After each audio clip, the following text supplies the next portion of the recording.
y a assez peu de sécurité juridique au Brésil. C'est-à-dire que c'est un État dans lequel on n'est jamais tout à fait sûr que les contrats signés seront réalisés d'une part. Et puis il y a des exemples des travaux qu'on refait 3, 4 ou 5 fois, ou des malfaçons, par exemple le toit d'un stade qui s'effondre, qui n'est pas suffisamment solide, qu'il faut reconstruire.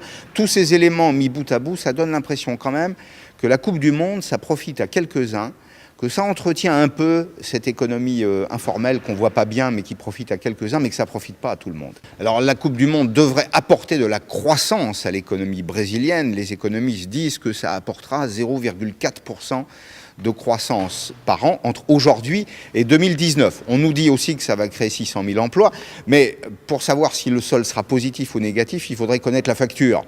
La facture aujourd'hui, telle qu'elle est prévue, c'est 9 milliards d'euros. Si elle dérape et si elle double, la bonne affaire se transformera en mauvaise affaire.